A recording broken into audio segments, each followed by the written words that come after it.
Welcome back to Rooted Resistance, the podcast that explores what grounds us in our faith journey and how to stand firm on your hardest days. Today with us is a disciple who was actually there at the Sermon on the Plain many years ago. He is able to join us today to tell us all about it.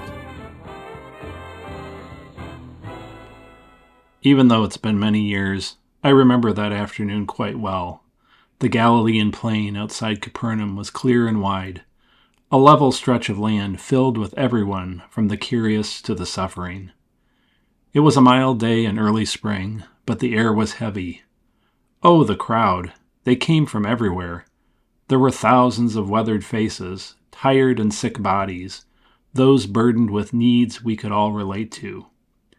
I remember one man even being carried there by his friends. And Jesus just didn't make sense sometimes. At this point, I was still pretty new to the group.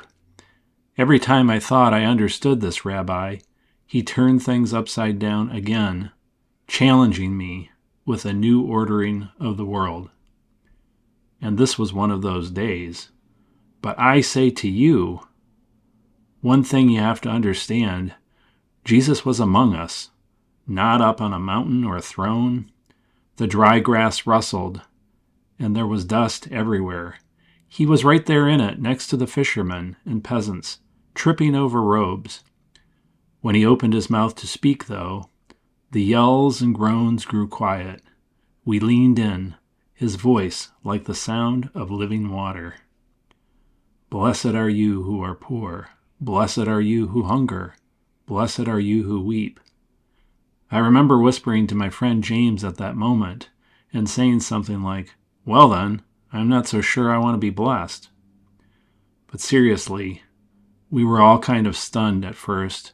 No one in their right mind would call us blessed. It all sounded pretty radical to our ears. Love your enemies? Do good to those who mistreat you?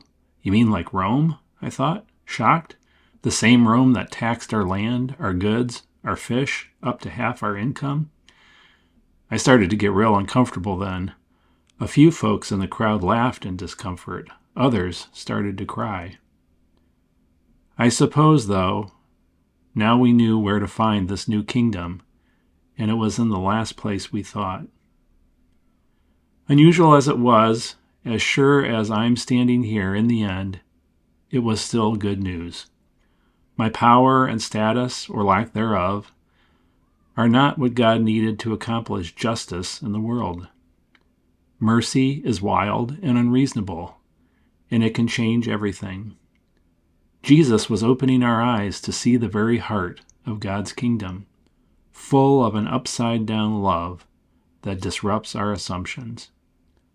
People left that day carrying these Jesus words with them, far and wide. Some walked away relieved, others still wrestling with what they thought they'd heard. I was one of the latter. Jesus among us, that's a day I'll never forget.